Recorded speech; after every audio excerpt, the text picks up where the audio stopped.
So companies too, we found, can be unaware of the nature and scale of patterns of human rights abuses, and thus unable to understand the problem fully and to devise meaningful solutions.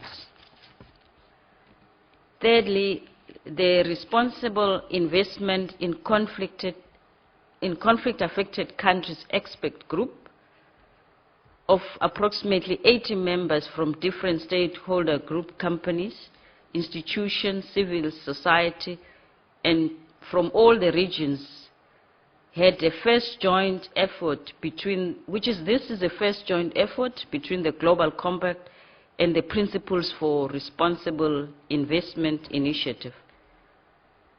The current area of focus of this group is Sudan. And the last expert group meeting, which was held in Sudan, provided an opportunity for many investors to see for themselves the state of the nation and to better understand the investment environment in that country. A particular useful document also entitled Responsible Business in Conflict-Affected and High-Risk Areas, Guidance for Companies and Stakeholders is also being developed, which will outline the best practices and provide specific guidance to investors on potential red flags, such as the advantages and disadvantages of investing opportunities in conflict-affected countries.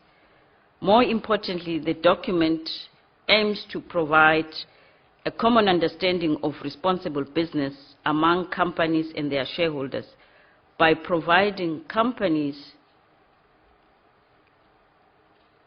assisting companies in ensuring that they are living up to the 10 principles in all their areas of operation.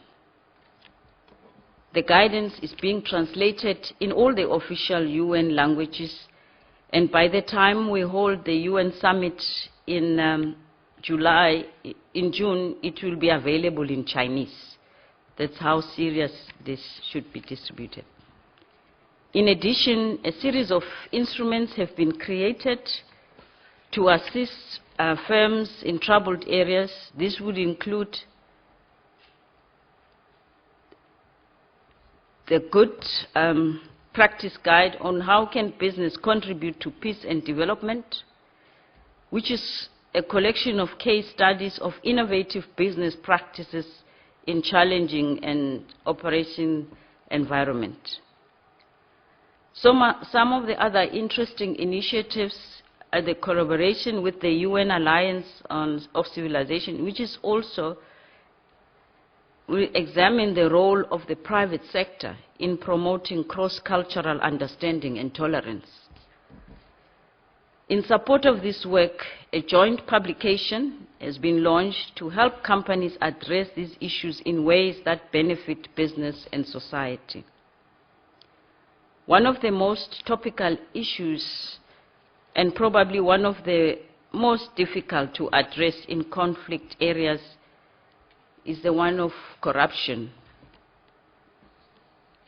As you know, and I know this will be dealt with later, but these issues are very inextricably linked to the issue of human rights.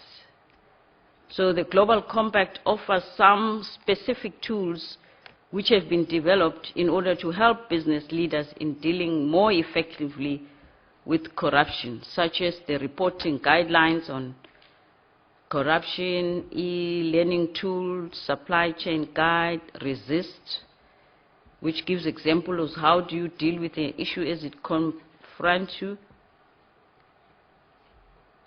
And then a collective action brochure which promotes the idea of partnering by highlighting international legal obligations and benefits accruing for business actors through collective action.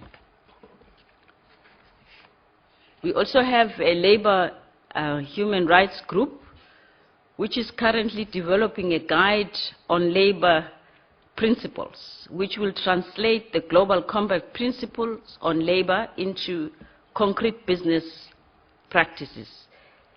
A starting point they've thought would be on the issues such as child labor, where a consensus can more easily be reached. Interesting enough, at first glance, one does not equate the global financial crisis with labor or human rights issues. The average employer also does not regard corporate responsibility as a solution to the job crisis. So, although business created the crisis, the unemployed individual look at government for solution.